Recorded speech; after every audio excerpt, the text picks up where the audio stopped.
How Indian management companies and shipping industry are eating into the pockets of Indian seafarers and ship owners.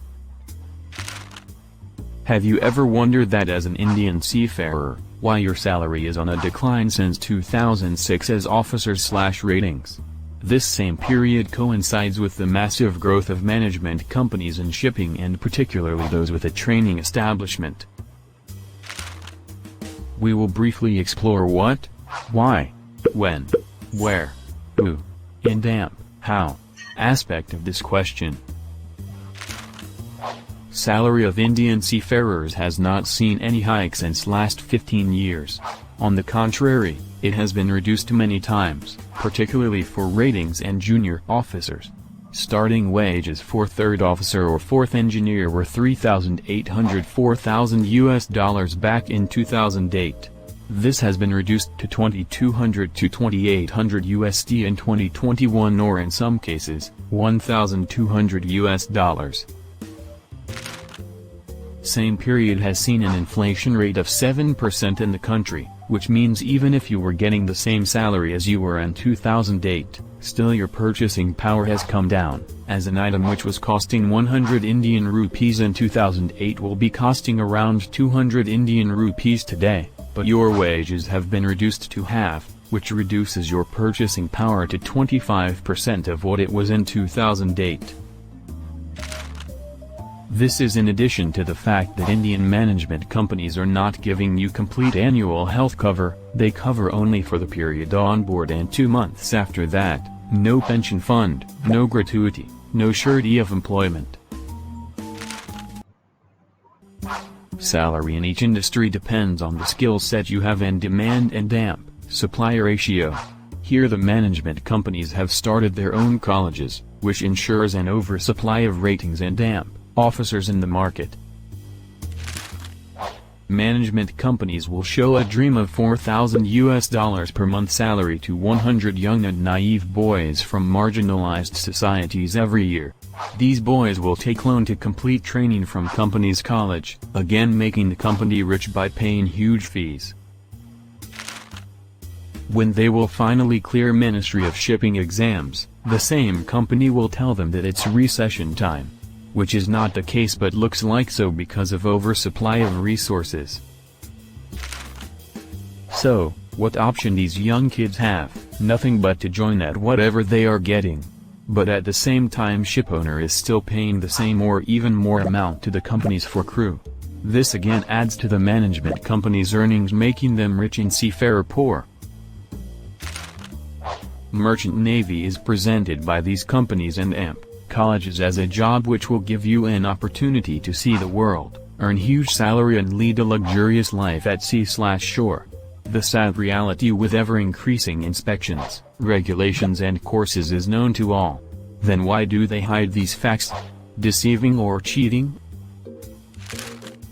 When many from the 1970-80 early 90 generation of Indian seafarers, who got good plum salary and benefits back in their time, saw a huge opportunity in the crew supply area. With English-educated, unaware youth, lack of labor laws in the country, lack of opportunities in the country, owners ready to pay for qualified crew, lack of strict laws from DG, India became a hot pot for their crewing experiment. They could have started their colleges anywhere but they chose India because of the obvious reasons. Indians are more into loyalty due to the upbringing and very rarely ask for their rights due to the inferiority complex driven by 200 years of British rule. These ex-seafarers very well knew about the weak labor laws of India and went on to exploit the loopholes in the system. One common thing you can notice in these companies is that they have large rating and officer workforce from India, and the reason they give is nationalism, but the truth is that labor laws of other nations, even Philippines, are better than India. Thus they always hire less from Philippines and Europe. In addition, Indian labor laws allow them to hire and fire at their own free will with no social responsibility, unlike in European nations. See around in your company. They were once sailing themselves but now are big bosses. Their photos come in company magazines playing golf, in seminars, in race courses, giving useless wisdom and passing out parade, on companies' websites etc. They may be your batchmates who in future look to repeat the same story or are already trying to deceive others.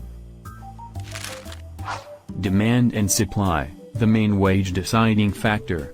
They control the supply by their so-called colleges or factories. It's like controlling the manufacture of a particular commodity. Overproduction will always keep the price low. Have you ever wondered that why are you always busy doing the new course on vacation when you should be available for your family? They charge owners a lot for training the crew for the owner. They make their own courses, which obviously they will conduct at their training centers, and hence you always end up doing these courses. There are many other ways which have been improvised and modified just for personal gain, like process of your salary remittance, salary structure, quality of PPE and spares, less crew on board, frequency of sign-on and sign-off. List is very long.